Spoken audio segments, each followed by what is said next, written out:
Dear students, നമ്മൾ international ബിസിനസ്സിൽ theories of international ട്രേഡാണ് ഡിസ്കസ് ചെയ്യുന്നത് അല്ലേ. നമ്മൾ മെർക്കൻറ്റൈൽ വ്യൂ പറഞ്ഞു. നെക്സ്റ്റ് നമ്മൾ പറയുന്നത് ക്ലാസിക്കൽ അപ്രോച്ചാണ്. ക്ലാസിക്കൽ അപ്രോച്ചിൽ മെയിൻ തിയറീസ് എന്ന് പറയുമ്പോൾ ആഡം സ്മിത്തും ഡേവിഡ് റിക്കാർഡോൻ്റെ തിയറീസാണ്. ക്ലാസിക്കൽ അപ്രോച്ചിൽ നമ്മൾ ഡിസ്കസ് ചെയ്യുന്നത് മെയിനായിട്ട് രണ്ട് തിയറിയാണ്. തിയറി ഓഫ് അബ്സല്യൂട്ട് അഡ്വാൻറ്റേജും theory of comparative advantage. Theory of absolute advantage and theory of comparative advantage രണ്ട് സിമ്പിൾ തിയറീസാണ്. അതായത് ഫസ്റ്റ് നമ്മൾ പറയുന്നത് തിയറി ഓഫ് അബ്സല്യൂട്ട് അഡ്വാൻറ്റേജ് ആണ്. ആ തിയറി പ്രപ്പോണ്ട് ചെയ്തത് ആഡം സ്മിത്താണ്. അതായത് നമ്മൾ പറഞ്ഞു മെർക്കൻറ്റലിസമാണ് ആദ്യം വന്നൊരു കൺസെപ്റ്റ്. അതായത് ഗോൾഡ് പിന്നെ പ്രഷ്യസ് മെറ്റലാണ് ഒരു കൺട്രീൻ്റെ വെൽത്ത് ഡിറ്റർമൈൻ ചെയ്യുന്നത്, അതിൻ്റെ ബേസിലാണുള്ള തിയറീസ് എന്ന് പറഞ്ഞിട്ട്. അപ്പോൾ ആ ഒരു കൺസെപ്റ്റിനെ ആഡം സ്മിത്തൊക്കെ തള്ളുകയാണ് ചെയ്തത്. കാരണം അങ്ങനെ ആവുമ്പോൾ എന്താണ്, ഒരു കൺട്രി മാത്രം എപ്പോഴും മേജറായിട്ട് നിൽക്കണം, ആ കൺട്രി മാത്രമേ എക്സ്പോർട്ട് ചെയ്യുക, മറ്റുള്ളവരിൽ നിന്ന് ഇമ്പോർട്ട് പിന്നെ റെസ്ട്രിക്റ്റ് ചെയ്യുക എന്നുള്ള രീതിയിലും മുന്നോട്ട് പോവുക. എന്നിട്ട് ബാലൻസ് ഓഫ് പേയ്മെൻറ്റ് എപ്പോഴും ഒരു പോസിറ്റീവ് ഇതുണ്ടാക്കി ക്രിയേറ്റ് ചെയ്ത് വെക്കാം. പക്ഷെ അതൊക്കെ ഒരു ഡിഫിക്കൽട്ട് ടാസ്ക്കാണ്. ഇൻ്റർനാഷണൽ ട്രേഡ് എന്ന് പറയുമ്പോൾ അതൊക്കെ ഒരു ഡിഫിക്കൽട്ട് ടാസ്ക്കാണ്. ആഡം സ്മിത്ത് പറയുന്ന തിയറിയാണ് തിയറി ഓഫ് അബ്സല്യൂട്ട് അഡ്വാൻറ്റേജ്. അതായത് ആഡം സ്മിത്ത് പറയുന്നത് it is impossible for all nations to become rich simultaneously by following mercantilism because the export of one nation is another nations import. അതായത് എല്ലാ നാഷനും ഇങ്ങനെ റിച്ചായി നിൽക്കുക എന്ന് പറയുമ്പോൾ എന്താണ്, ഡിഫിക്കൽട്ടാണ്. അപ്പോൾ ഒരാളെ എക്സ്പോർട്ട് എന്താണ്, വേറൊരാൾ ഇമ്പോർട്ടാണ് അല്ലേ. അപ്പോൾ ഒരാൾ ഇമ്പോർട്ട് ചെയ്യാൻ റെഡി ആയില്ലെങ്കിൽ മറ്റേക്ക് എക്സ്പോർട്ട് ചെയ്യാൻ പറ്റുമോ?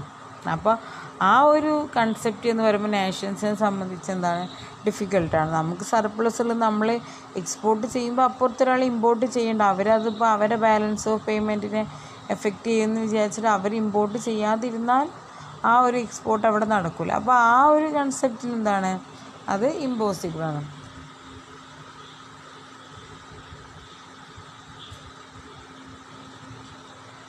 Then he stated that all nations would gain simultaneously if they practice free trade and specialized in accordance with their absolute advantage. Specialised ഒന്ന് ശ്രദ്ധിക്കുക, ഒരു സ്പെല്ലിങ്ങിൽ ചെറിയൊരു പ്രശ്നം വന്നിട്ടുണ്ട് കേട്ടോ. അപ്പോൾ നമ്മൾ പറഞ്ഞു ഈ stated that all nations would gain simultaneously if they practices free trade and specialised in accordance with their absolute advantage. അതായത് നാഷൻസിന് എന്താണ് സൈമിൾട്ടേനിയസ്ലി ഗെയിൻ ഉണ്ടാവും. അവർ ഫ്രീ ട്രേഡ് അബ്സല്യൂട്ട് അഡ്വാൻറ്റേജ് പ്രകാരം അവർ ഫ്രീ ട്രേഡ് പ്രാക്ടീസ് ചെയ്യുകയാണെങ്കിൽ. അപ്പോൾ അതായത് അബ്സല്യൂട്ട് അഡ്വാൻറ്റേജ് പ്രകാരം എന്ന് പറയുമ്പോൾ ഇപ്പോൾ ഒരാൾക്കൊരു റിസോഴ്സസ് ഉണ്ടാവും, ഇഷ്ടം പോലെ ഉണ്ടാവും. ഒരു കൺട്രിക്ക് എന്താണ് ഒരു റിസോഴ്സസ് ഉണ്ടാവില്ല. അപ്പോൾ അവർ ഇഷ്ടം പോലുള്ള റിസോഴ്സസ് മറ്റേ എക്സ്പോർട്ട് ചെയ്യാം, ഇല്ലാത്ത അങ്ങനെ അഡ്ജസ്റ്റ് ചെയ്തിട്ട്. ഇപ്പം നമ്മളെ രാജ്യത്ത് കുറേ ഇതുണ്ട് വിചാരിക്കാം, കോഫി ഉണ്ട് വിചാരിക്കാം, മറ്റേ രാജ്യത്ത് കുറേ കോട്ടൺ ഉണ്ടെന്ന് വിചാരിക്കാം. അപ്പോൾ നമ്മൾ ഈ കോഫി കുറേ ഉള്ളവരെന്ത് ചെയ്യുക, അതിൽ മാത്രം കോൺസെൻട്രേറ്റ് ചെയ്യുക, എന്നിട്ട് മറ്റേ രാജ്യത്തേക്ക് എന്ത് ചെയ്യുക, എക്സ്പോർട്ട് ചെയ്യുക. ഈ കോട്ടൺ ഉള്ളവർ അപ്പോൾ വേറെ കോഫി ഒന്നും എന്ത് ചെയ്യാൻ പാടില്ല, പ്രൊഡ്യൂസ് ചെയ്യാതെ കോട്ടണിൽ മാത്രം കോൺസെൻട്രേറ്റ് ചെയ്യുക, ദെൻ അത് എക്സ്പോർട്ട് ചെയ്യുക. ആ രീതിയിൽ സൈമിൾട്ടേനിയസ്ലി എന്താണ് ഒരു അബ്സല്യൂട്ട് അഡ്വാൻറ്റേജ് വെച്ച് പ്രാക്ടീസ് ചെയ്യുകയാണെങ്കിൽ എല്ലാ കൺട്രീസിനും എല്ലാ നേഷൻസിനും എന്താവും, ഗെയിൻ ആവും. അപ്പോൾ ആഡം സ്മിത്ത് പറഞ്ഞ എന്താണ്, ആ മെർക്കൻറ്റലിസം എന്താണ്, ഡിഫിക്കൽട്ടാണ്, എല്ലാ നാഷനും അതുവഴി റിച്ച് ആവുക എന്ന് പറയുന്നത്. കാരണം എല്ലാവരും ഇപ്പോൾ ഇമ്പോർട്ട് റെസ്ട്രിക്റ്റ് ചെയ്യുകയാണെങ്കിൽ ആർക്കും എന്താണ് എക്സ്പോർട്ട് ചെയ്യാൻ പറ്റുന്നതല്ല. ദെൻ ഓൾസോ ഈ stated all nations would gain simultaneously if they practice free trade അല്ലേ. അവർ അബ്സല്യൂട്ട് അഡ്വാൻറ്റേജ് വെച്ചിട്ട് അവർ ഫ്രീ ട്രേഡ്, അതായത് കൺട്രീസിൻ്റെ അബ്സല്യൂട്ട് അഡ്വാൻറ്റേജ് വെച്ചിട്ട് കൺട്രീസ് ഫ്രീ ട്രേഡ് പ്രാക്ടീസ് ചെയ്യുകയാണെങ്കിൽ എന്താണ്, എല്ലാ കൺട്രീസിനും ഗെയിനാണ് ഉണ്ടാവുക.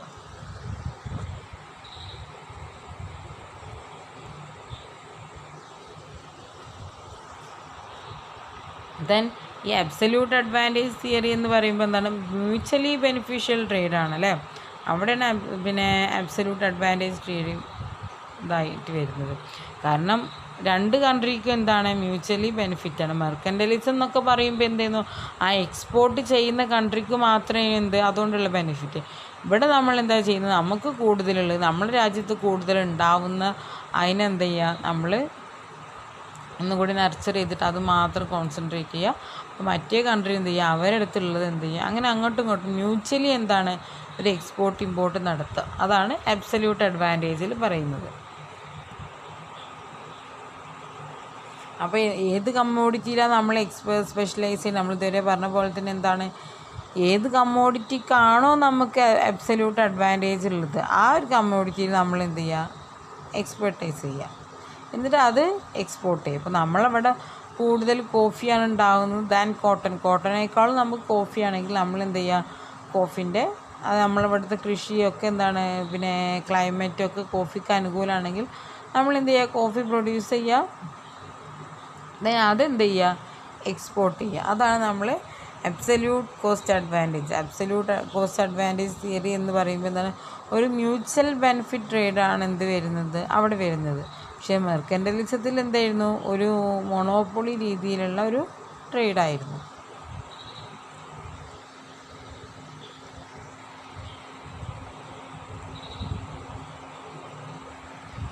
അവിടെ ശ്രദ്ധിക്കുക, ഒരു ചെറിയൊരു എക്സാമ്പിൾ. ഇപ്പോൾ ഇന്ത്യ ചൈന, അതായത് ഒരു പിന്നെ ലേബറിനുള്ള ഔട്ട്പുട്ട് പെർ യൂണിറ്റാണ് കാണിക്കുന്നത്. ഇപ്പോൾ വീറ്റ് 20 ആണ് ഇന്ത്യൻ്റെ കേസിൽ, ചൈനൻ്റെ കേസിൽ വീറ്റ് 80, ഇന്ത്യൻ്റെ കേസിൽ ക്ലോത്ത് 6, ചൈനൻ്റെ കേസിൽ ക്ലോത്ത് 14. അപ്പോൾ ഇന്ത്യ എന്നുള്ളവരുടെ കേസിൽ ഇന്ത്യക്ക് ഏറ്റവും കൂടുതൽ പ്രൊഡ്യൂസ് ചെയ്യാൻ കഴിയുന്നത് എന്താണ്, വീറ്റാണ്. അതേസമയം ചൈനയ്ക്ക് വീറ്റ് എത്രയേ കഴിയുള്ളൂ, 8 കഴിയുള്ളൂ. ഇന്ത്യ 20 ആണ്, പിന്നെ ഒരു ലേബറിൻ്റെ ഔട്ട്പുട്ട് പെർ യൂണിറ്റ് ഇന്ത്യ 20 ആണ്, ചൈന 8 ആണ്. അതേപോലെ ക്ലോത്ത് ഇന്ത്യ 6 ആണ്, ചൈന 14 ആണ്. ഇപ്പോൾ ഒരു സൈമിൾട്ടേനിയസ് അല്ലെങ്കിൽ മ്യൂച്വലി ബെനിഫിഷ്യൽ ട്രേഡ് എങ്ങനെ വരിക എന്ന് വെച്ചാൽ, ഇന്ത്യ എന്ത് ചെയ്യുക, വീറ്റിൽ മാത്രം കോൺസെൻട്രേറ്റ് ചെയ്യുക, ചൈന എന്ത് ചെയ്യുക, ക്ലോത്തിൽ മാത്രം കോൺസെൻട്രേറ്റ് ചെയ്യുക, ദെൻ അങ്ങോട്ടും ഇങ്ങോട്ടും എന്ത് ചെയ്യുക, എക്സ്പോർട്ട് ഇമ്പോർട്ട് ആവശ്യമുള്ള. ഇപ്പോൾ ഈ ഒരു കൺട്രിക്ക് നമുക്ക് എന്താണ്, ഇന്ത്യക്ക് എന്താണ് ക്ലോത്ത് ആവശ്യമുണ്ടാവും, പക്ഷെ അത് ഉണ്ടാക്കുന്നത് ചൈനയാണ്. ദെൻ ചൈനയ്ക്ക് എന്താണ് വീറ്റ് ആവശ്യമുണ്ടാവും, അത് ഉണ്ടാക്കുന്നത് ഇന്ത്യയാണ്. അങ്ങനെ മ്യൂച്വലി ബെനിഫിറ്റ് ആയിട്ട് എന്ത് ചെയ്യുക, അങ്ങോട്ടും ഇങ്ങോട്ടും സൈമിൾട്ടേനിയസ്ലി എന്ത് ചെയ്യുക, കമ്മോഡിറ്റി പിന്നെ ട്രാൻസ്ഫർ ചെയ്യുക. അതാണ് അബ്സല്യൂട്ട് അഡ്വാൻറ്റേജ്. അതായത് നമുക്ക് ഏതിലാണോ കൂടുതൽ അഡ്വാൻറ്റേജ് ഉള്ളത്, നമുക്ക് ഏതാണോ കൂടുതൽ പ്രൊഡ്യൂസ് ചെയ്യാൻ ഹെൽപ്പ് ചെയ്യുന്നത്, അതെന്ത് ചെയ്യാം, നമ്മൾ പിന്നെ ഇതാക്കി എടുക്കുക, അത് നമ്മൾ പരിപോഷിപ്പിച്ചെടുത്തിട്ട് നമ്മൾ എന്ത് ചെയ്യുക, ആ ഒരു ഗുഡ്സ് നമ്മൾ എക്സ്പോർട്ട് ചെയ്യുക. അതാണ് അബ്സല്യൂട്ട് അഡ്വാൻറ്റേജ് തിയറിയിൽ പറയുന്നത്.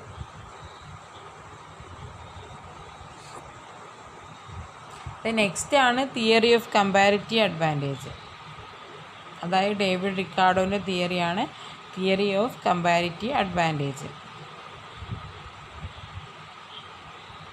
It is an economic law that demonstrates the way in which protectionism is unnecessary in free trade. അതായത് പ്രൊട്ടക്ഷനിസം, നമ്മളെ കൺട്രീനെ പ്രൊട്ടക്റ്റ് ചെയ്യുക, പിന്നെ ഇമ്പോർട്ട് റെസ്ട്രിക്റ്റ് ചെയ്യുക, അതൊക്കെ അൺനെസസറി ആയിട്ടുള്ളതാണ്. അതന്നെ ഇപ്പോൾ നമ്മൾ നേരത്തെ തിയറിയിലും പറയുന്നത്. ഇതിൽ പറയുന്നത് countries should specialise in A certain class of products four export but import the rest even if the country holds an absolute advantage in all product. നമ്മൾ എന്ത് ചെയ്യുക, കൺട്രി ചില പ്രോഡക്റ്റിൽ മാത്രം എന്ത് ചെയ്യുക, സ്പെഷ്യലൈസ് ചെയ്യുക,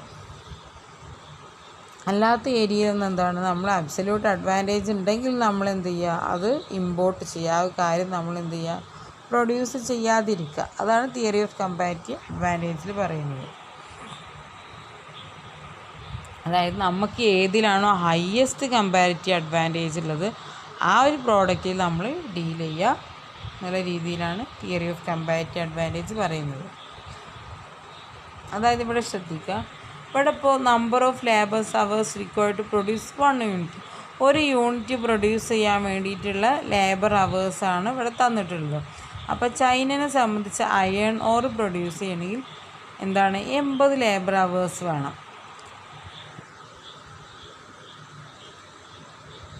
പക്ഷേ ഓസ്ട്രേലിയക്ക് എന്താണ് 70 മതി. അതേപോലെ കാറ് പ്രൊഡ്യൂസ് ചെയ്യാൻ ചൈനയ്ക്ക് എന്ത് വേണം? 100 ലേബേഴ്സ് അവേഴ്സ് വേണം.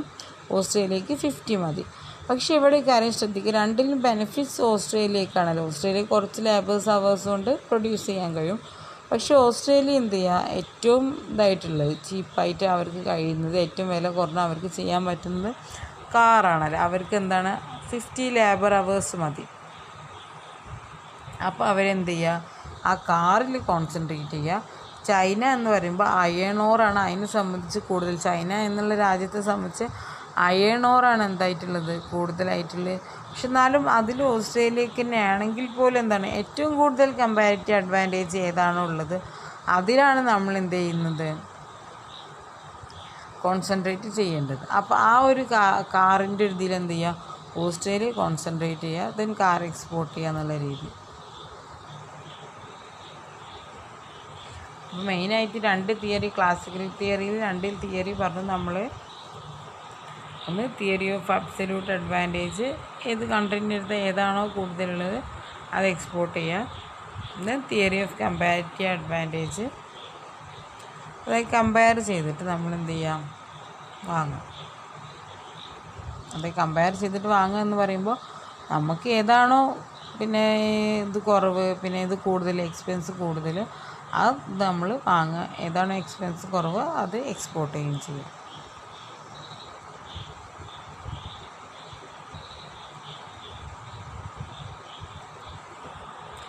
നെക്സ്റ്റ് നമ്മൾ പറയുന്നത് modern theories of international trade.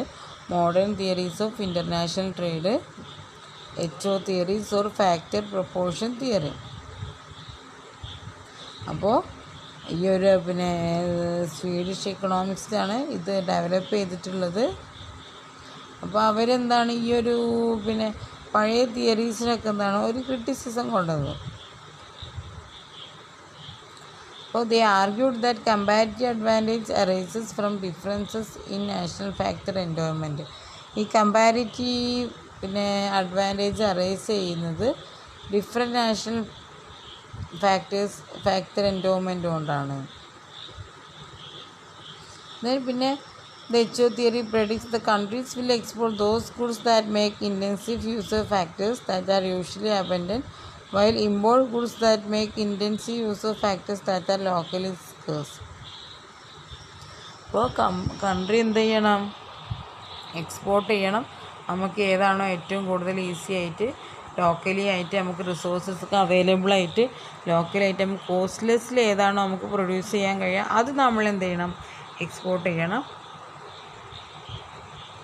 Then while import goods, എന്താ നമ്മൾ ഇമ്പോർട്ട് ചെയ്യേണ്ടത്, ലോക്കലി റിസോഴ്സസ് ഏതാണോ നമുക്ക് സ്കേഴ്സ് ആയിട്ടുള്ളത് അതാണ് നമ്മൾ എന്ത് ചെയ്യേണ്ടത്, ഇമ്പോർട്ട് ചെയ്യേണ്ടത്. അപ്പോൾ modern theories of international trade HO theories എന്ന് പറയും. പിന്നെ എലിജാക് ആക്സസ് ആൻഡ് വെർഗിൽ ഓഹലിനാണ് എന്ത് ചെയ്തിട്ടുള്ളത്, ഈ ഒരു തിയറി ഡെവലപ്പ് ചെയ്തിട്ടുള്ളത്. അപ്പോൾ അവർ പറയുന്നത് പിന്നെ കമ്പാരിറ്റീവ് അഡ്വാൻറ്റേജ് എന്ന് പറയുന്നത് ഡിഫറെൻറ്റ് നാഷണൽ ഫാക്ടേഴ്സിൻ്റെ എൻഡോമെൻ്റ് കൊണ്ടാണ്.